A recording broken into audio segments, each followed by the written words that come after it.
with me here in Celje, Rick Simpson and Daniela Simpson this time, both of you. Otherwise, you live in Zagreb, in Croatia? Yes, we live in Zagreb since November 2013. When Rick came back from Canada after he spent a few months here, and so he decided to stay in Europe. You met in all those years probably so many people being helped by cannabis. Because it works so well on different things like cancer, multiple sclerosis, arthritis. You know, I've even treated schizophrenics very successfully. You know, so there's almost no end to the ways this medicine can be used. And it's so beneficial and harmless. I mean, after the doctors discovered the endocannabinoid system, that should have been the end of all the debate, whether cannabis is medicine or not. And it's really so frustrating, to be honest, to see that this medicine is not recognized still in so many countries around the world. And we know that it's beneficial for epilepsy, for multiple sclerosis, for Alzheimer, better than a painkiller, than for PTSD, cancer. There are so many different diseases. Again, it's because of our endocannabinoid system. One of the basic human rights is right to health. Who can say that you cannot use this as a medicine if you want to? This is something that was nature provided for us. It's the same as I've always said, no one has the right to stand in front of anyone and tell them that they are prohibited from using this plant as a medicine.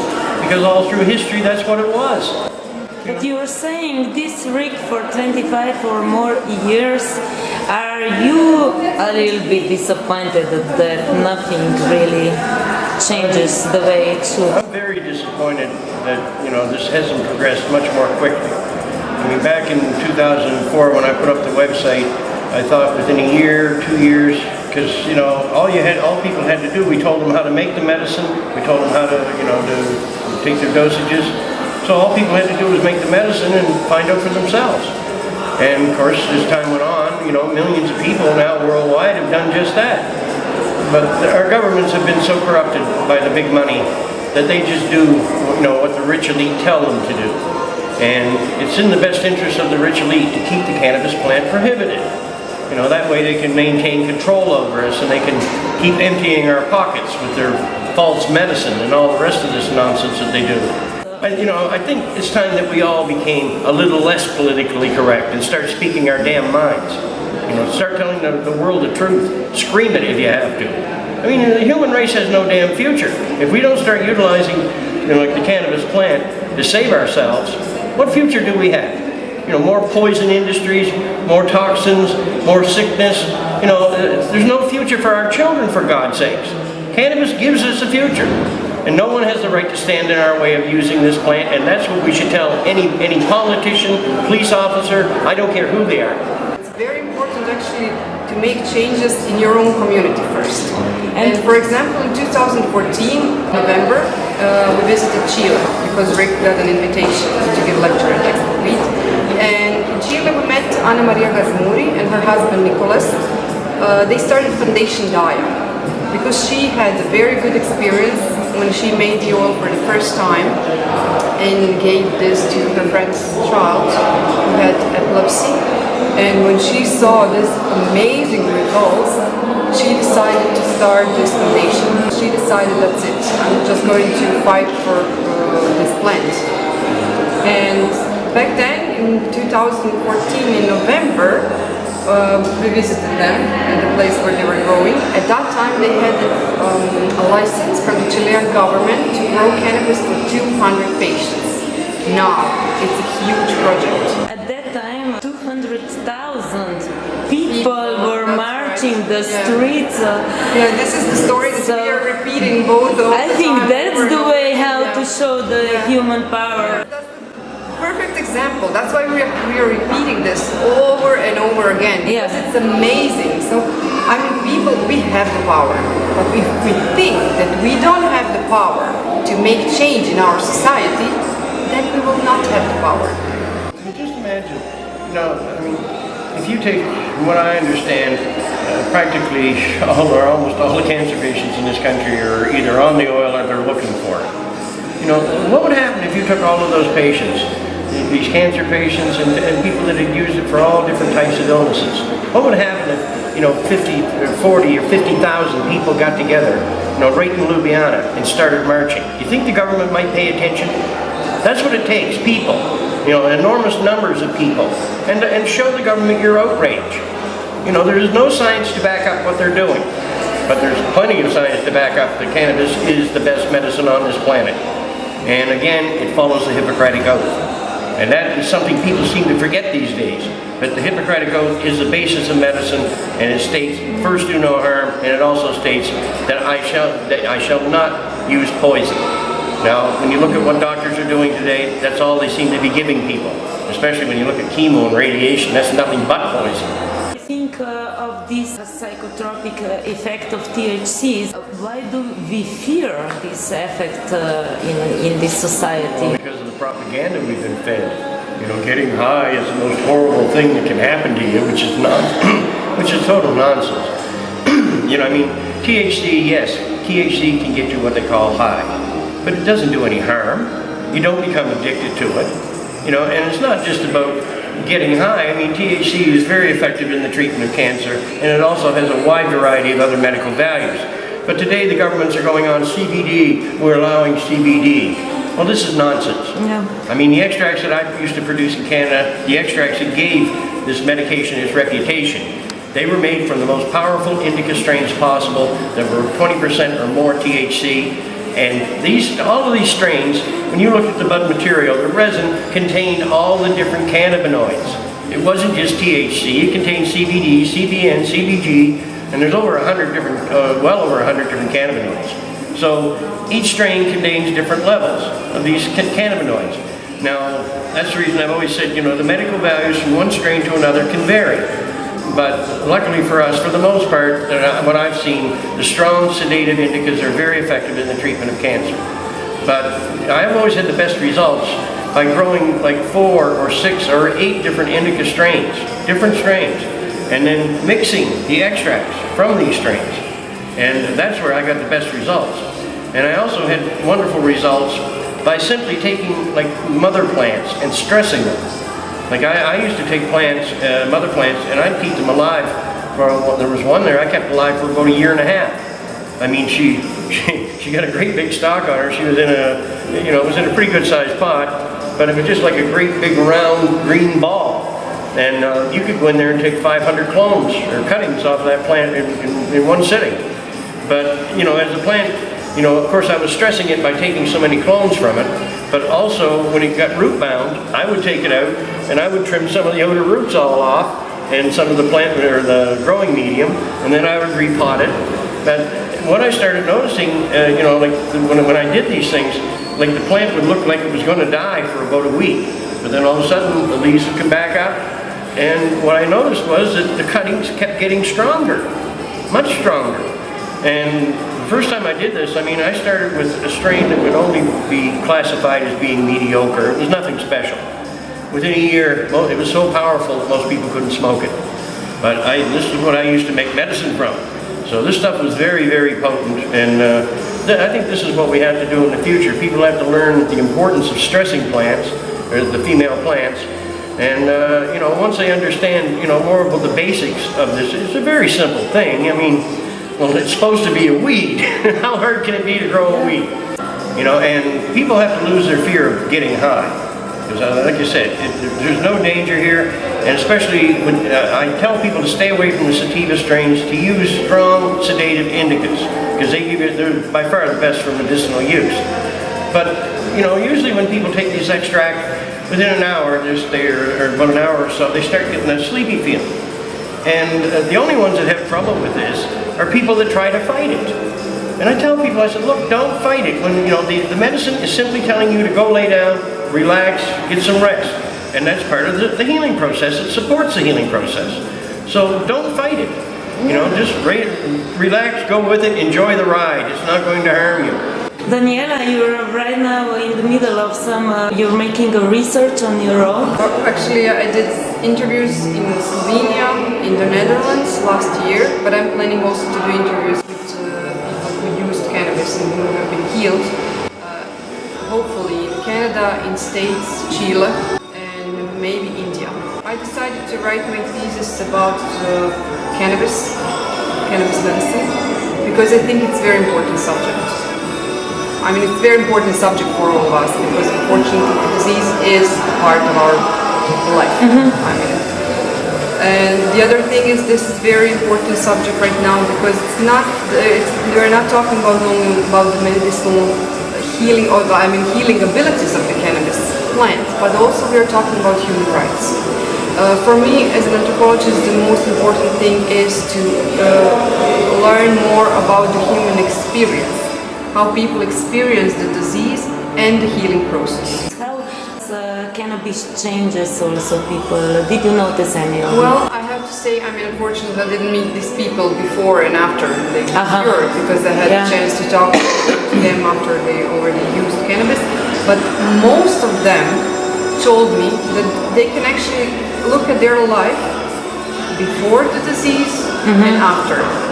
Because they said that cannabis actually, when they start to take cannabis extra, that also affects their inner world. One thing is on a physical level, that the cannabinoids are helping just to get your body into balance, and the THC itself kills cancer cells. That's one story. Something else is that cannabis is actually, it can give you this inner peace, that you're not under so much stress. You need to understand that if a person has been diagnosed, for example, with cancer, and the doctors are giving very bad prognosis regarding the end of this disease, and his future, it's a lot of stress. So a lot of people told me this helped me to deal with disease and this situation that I found myself. It helped me to deal with this, to stay in peace with myself, although this is happening and the person is sick.